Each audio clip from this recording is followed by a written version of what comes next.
Willkommen zu dieser Episode der LastPass Mastery Moments. Mein Name ist Hannah Kless, Ihre Gastgeberin des LastPass Solution Consulting Team. Diese Woche haben wir ein Fireside-Interview mit Andreas Kunz von der Connecting Media GmbH, welche sich auf IT-Service, Security und Datenschutz im deutschsprachigen Raum fokussiert. Andreas, willkommen im Fireside-Chat. Ja, wunderschönen guten Morgen. Herzlich willkommen auch hier in der Session. Freue mich sehr, dass du heute Zeit hast, dass wir mal ein bisschen über das Thema LastPass und Connecting Media schnacken können. Absolut, ich mich auch. Wir haben ungefähr 20 Minuten heute und ich würde einfach direkt mit einer Einführung beginnen in die Connecting Media GmbH. Erzähl mir doch ein bisschen mehr darüber, wer ihr seid, wo euer Fokus liegt und wer eure Kunden so sind. Ja, aber gerne doch. Also mein Name ist Andreas Kunz, ich bin Geschäftsführer und Gründer der Connecting Media. Ich bin jetzt seit knapp 20 Jahren im Bereich Cybersecurity unterwegs, war davor auch mal auf deiner Seite, nämlich auf der Seite eines Lösungspartners und habe da so ein bisschen die Welt nicht nur global erkundet, sondern auch technologisch. Ja, und seit 2017 sind wir mit der Connecting Media unterwegs und haben uns auf die Fahne geschrieben, dass es hier eben im Dachraum natürlich erhöhten Bedarf gibt im Bereich Cybersecurity-Beratungen. Und so haben wir dann eben entschieden, cool, dann haben wir doch da eine kleine Nische, wo wir mal angreifen können und versuchen eben so gut es geht, den deutschsprachigen Mittelstand auf Cybersecurity-Niveau zu bringen. Ähm, Mittlerweile sind wir bewusst deutschsprachig unterwegs. Das heißt, wir haben neben Kunden hier in Deutschland eben auch welche in Österreich und der Schweiz. Ja, und was machen wir so klassisch? Wir gehen zum Kunden und versuchen ihm halt so gut es geht zu helfen, dass er eben neben Antivirus eben auch noch mehr besitzt, um den Gefahren des 21. Jahrhunderts hier standhalten zu können. Wenn du sagst, dass sie mehr besitzen, was für Produkte bietet ihr denn so an? Also außer Virenschutz hoffentlich. Also wir haben ein ganz, ganz breites Set in unserem Lösungsportfolio. Das fängt eben an beim klassischen Antivirus. Ja, der Kunde kriegt für uns auch ein Antivirus, wenn er ihn haben möchte. Aber wir haben uns darauf spezialisiert, dass wir eben die durchgängige Breite an Cybersecurity dem Kunden anbieten können. Weil es hört ja nicht im Antivirus auf, es hört mittlerweile auch nicht nur im Ort des Kunden auf, sondern alles ist global geworden, alles ist in Bewegung. Mitarbeiter arbeiten mittlerweile auch nicht nur an einem festen Platz, sondern die dürfen mittlerweile auch von überall auf der Welt arbeiten. Und das macht es natürlich im Bereich Cybersecurity nicht einfacher. Und wir haben halt so die klassischen Kunden, die keine IT-Abteilung haben oder eben nur, ich sage jetzt mal, den einzigen Superhero im Unternehmen, nämlich einen ITler. Da gibt es dann Firmen, die haben dann 250 Mitarbeiter und einen einzigen ITler. Der tut mir dann auch immer leid, weil auf den prasselt alles ein. Der soll plötzlich IT-Admin sein, der soll Cloud-Spezialist sein, der soll Cyber-Security-Experte sein, der soll auch noch Forensiker am besten machen. Und genau solchen Menschen und solchen Firmen stehen wir zur Seite mit unserer Expertise und nehmen die eben mit an die Hand und begleiten eben da alles, was im Bereich IT, Digitalisierung, Cybersecurity und Datenschutz zu tun hat. Je nachdem, wo er Bedarf hat, kriegt er von uns eben eine maßgeschneiderte Lösung. Und bei uns fängt es eben an beim klassischen Router, Switch, Firewall, Endpoint Security, Cloud Security, ganze DSGVO-Audits, Schwachstellen-Scan, Pen-Testing. Also bei uns kriegst du in Sachen Cybersecurity für den Mittelstand eben alles aus einem Guss. Mhm. Sagen wir mal, ihr habt so einen armen einzelnen ITler, der bei euch landet. Wie lange arbeitet der so mit euch zusammen? Also wie lange begleitet ihr die ganze Einführung, Digitalisierung, IT-Security mit rein? Also eigentlich arbeiten wir mit unseren Kunden tagtäglich. Es gibt eigentlich sogar Kunden der ersten Stunde hier. Das heißt, die seit 2017 mit an Bord sind und die immer noch Kunden sind. Nicht nur immer noch Kunden sind, sondern stetig sich auch mit uns weiterentwickeln. Das heißt, wenn wir einen neuen Lösungspartner im Portfolio haben, dann werden wir natürlich, wenn es für den Kunden passt, natürlich ihm auch mitteilen, hey, wir haben da was Neues, möchtest du das nicht mal anschauen? Guck mal, das hilft dir in diesem Bereich noch sicherer zu werden oder wir haben da was, das macht dich schneller. Da kannst du sogar Zeit sparen. Oder was natürlich ganz toll sind, sind Produkte, wo man zwar was ausgibt, aber auf der anderen Seite was spart. Mhm. Da sind unsere Kunden auch immer sehr empfänglich dafür. Von daher, wir arbeiten, wie gesagt, da immer sehr, sehr eng mit unseren Kunden zusammen. Bei uns ist das Miteinander das sehr, sehr wichtig, weil wir sind jetzt keiner, der jetzt zum Kunden geht, ich mache dann mal ein Projekt und dann siehst du mich 3 Jahre nicht mehr, Mhm. sondern uns ist es eben wichtig, dass man da auch eine gute Beziehung miteinander aufbaut, weil nur wenn man eine gute Beziehung miteinander aufhat, ist eben das Vertrauen da und Cybersecurity hat eben ganz, ganz viel auch mit Vertrauen zu tun, weil wenn man uns vertraut und wir auch dem Kunden vertrauen, dann wird auch die Sicherheit gut, weil dann exakt jeder weiß, wo er denn dran ist, was er denn zu tun hat. Und so ist man dann eben tiptop gewappnet und geht eben Hand in Hand die Projekte an und dann führt man das auch sauber zum Erfolg. Mhm. Das heißt, bei euch ist es nicht wie beim Saturn einkaufen, man läuft rein, sucht sich was aus und man sieht sich nie wieder, bis man was braucht, sondern ihr baut wirklich eine Beziehung zu den Kunden auf und die hält man auch in Stand über die Jahre. Das auf jeden Fall. Das liegt halt auch einfach an der Materie, weil du kannst leider Mhm. noch nicht in den Supermarkt gehen und sagen, ich hätte jetzt gern ein Päckchen Sicherheit, 300 Gramm hier Cyber Security, 400 Gramm Cloud Security und 20 Gramm Datenschutz und dann zahlst du einen Preis und dann kommst du nie wieder, bis es leer ist und dann füllst du es wieder auf. Nee, Mhm. das ist halt, es verändert sich ja die IT-Welt tagtäglich. Es kommen immer neue Gefahren dazu. Der Kunde ändert sich ja tagtäglich zum Glück, weil ich sage dann auch immer unseren Kunden, das ist wie bei dir in der Firma. Die Firma entwickelst du doch auch tagtäglich weiter. Da gibt es doch auch immer Dinge, die du verbesserst, die du anders machst, die vielleicht auch neu dazukommen. Und genauso ist es in der IT. Es kommen jeden Tag Updates, es kommen Konfigurationsänderungen, du spielst neue Programme ein, es kommen neue Mitarbeiter etc. Und so ist es eben dann, dass man dann eben stetig auch miteinander sich weiterentwickelt und auch da dranbleiben muss, weil wir kennen es ja aus der DSGVO-Welt, da war ja 2018 dieser wunderschöne Run, wir müssen jetzt alle DSGVO machen. Auch wir hatten da mega viel zu tun und sind da auch so ein bisschen dann aus dem Latschen fast gekippt, weil einfach zu viel da war. Und Mhm. wenn man jetzt halt im Jahr 2022 da reinschaut, also wir haben Kunden, die seit 2018 das mit uns tun, da ist auch dann im Jahr über regelmäßig Austausch. Man hat seine Regeltermine, wo man sich einfach mal abstimmt, wo stehen wir denn, wo wollen wir denn hin. Aber ganz, ganz viele Kunden da draußen haben das als Einmalaktionismus gesehen. Hey, wir haben das doch Jahre 2018 alles gemacht. Wir sind ja DSGVO-konform, wir müssen jetzt nie wieder was tun. Nein, eben nicht. Es ist die stetige Weiterentwicklung, das stetigen Anpassen, das stetige Revenue und dann kommt man da auch super voran. Wie Mhm. heißt so schön dieser PDCA-Zyklus, ne? Wir haben jetzt über viele verschiedene Themen geredet in der IT-Security. Was würdest du sagen, ist so das häufigste Anliegen, womit Kunden wirklich zu euch kommen, proaktiv? Proaktiv, der Kunde kommt auf uns zu. Wenn der Kunde proaktiv kommt, ist meistens irgendwas im Busch. Nein, meistens ist dann irgendwas passiert. Also das heißt, er hat dann zum Mhm. Beispiel ein Mahnschreiben auf dem Tisch im Bereich DSGVO, Mhm. wo es dann eben heißt, hey, ich habe da mal so ein Schreiben, kannst du mir mal helfen? Ähm, die zweite Sache, die sehr, sehr oft kommt und auch wirklich täglich Rückfragen gibt, ist das Thema Phishing. Phishing hat wieder eine richtig große Bedeutung bekommen, wo einfach Mails kommen, die einfach durch den Spamfilter durchrutschen, weil ein Spamfilter kann halt auch nicht alles abfangen, weil wir wollen ja am Ende des Tages auch noch miteinander kommunizieren. Mhm. Aber nichtsdestotrotz kommen da sehr, sehr viele Rückfragen. Und wir machen halt auch viel im Bereich Awareness, viel im Bereich Training, wo wir halt die Kunden dahin sensibilisieren. Guckt mal dahin, schärft mal eure Sinne, schaut lieber zweimal an oder wenn was ist, ruft an.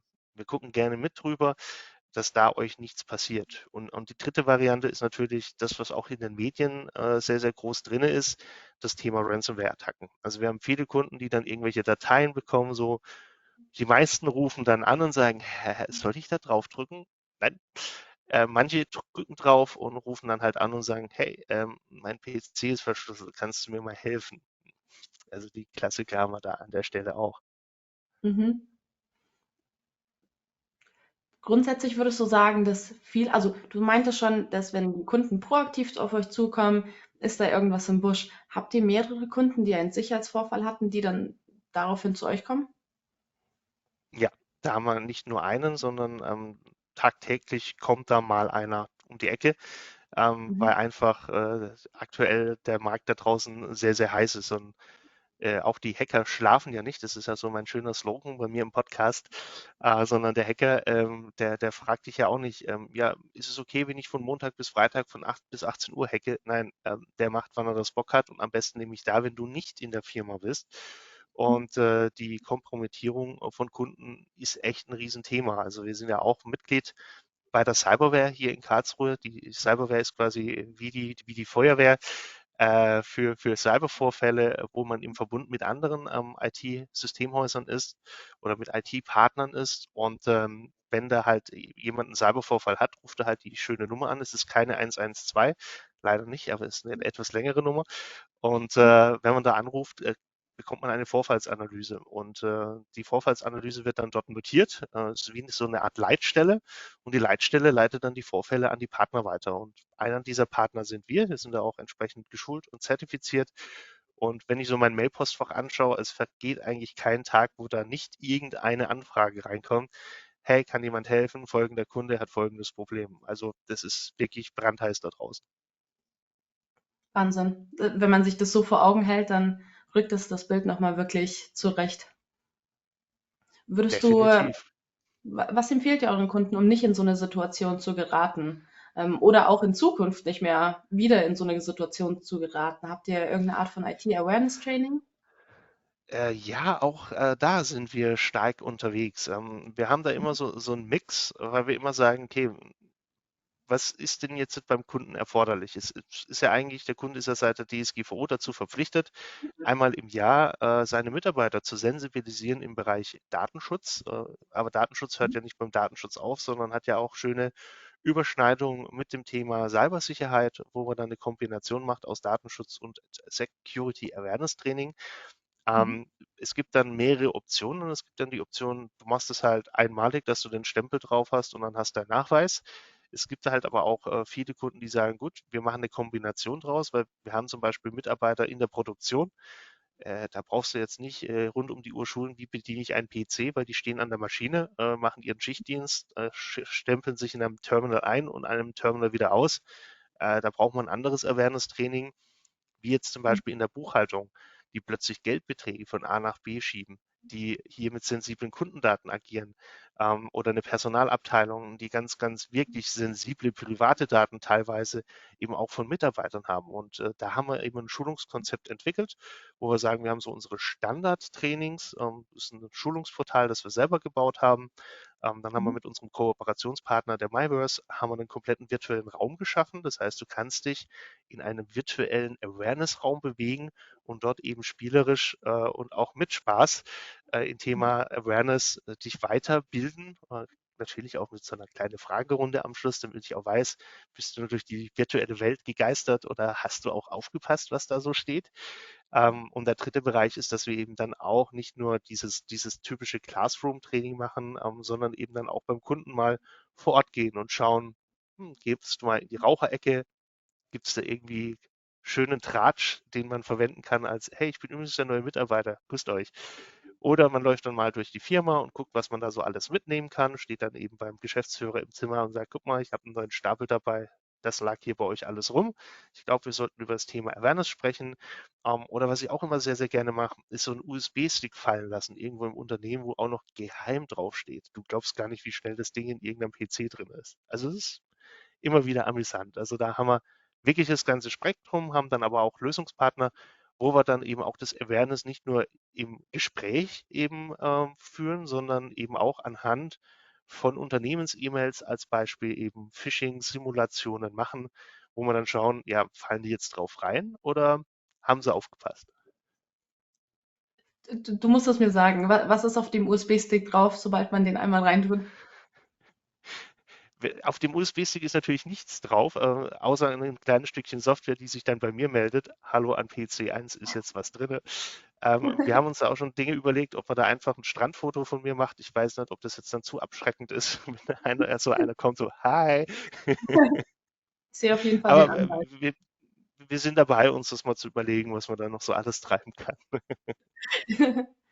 Wenn du Top 3 Tipps hättest, sagen wir jetzt mal, für IT-Awareness, wenn man sagt, würde jeder Mensch auf dieser Welt diesen 3 Tipps folgen, wäre auf jeden Fall schon mal der Welt geholfen.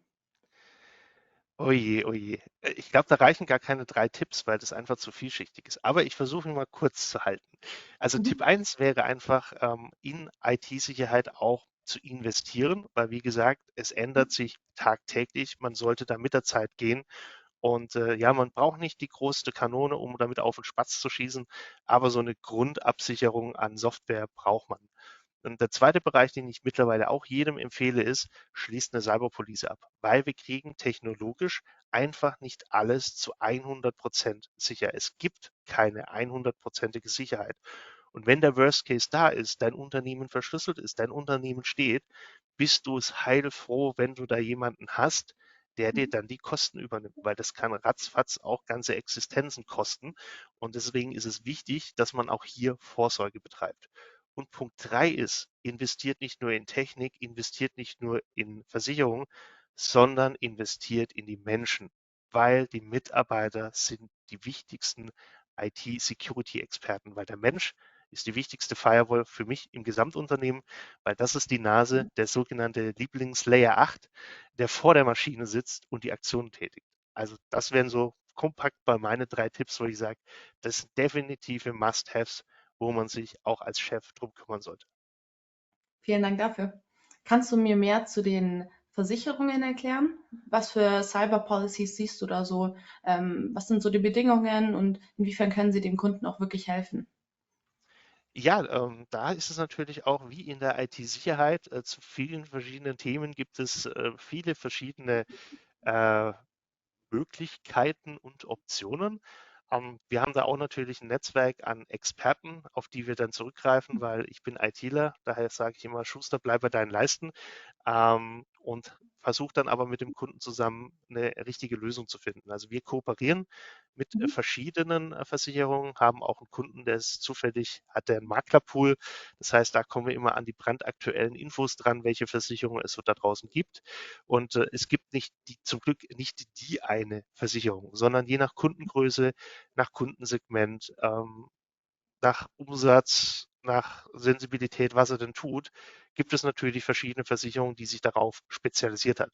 Wichtig, das kann ich immer wieder mitgeben, das habe ich nämlich mittlerweile auch gelernt, lest die Verträge richtig ausführlich durch.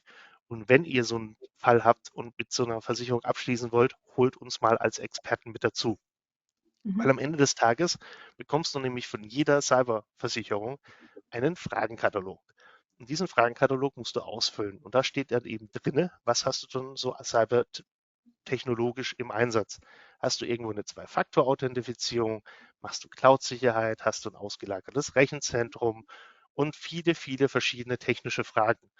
Und je nachdem, wie du diese Fragen ankreuzt, wird daraus eben der Versicherungsvertrag gemacht. Und es gibt gute Versicherungen, die gehen diesen Katalog mit dem Kunden durch und klären ihn auf. Was passiert denn, wenn du das Kreuz hier setzt? Weil das hat nämlich dann Folgen auf den späteren Versicherungsschutz.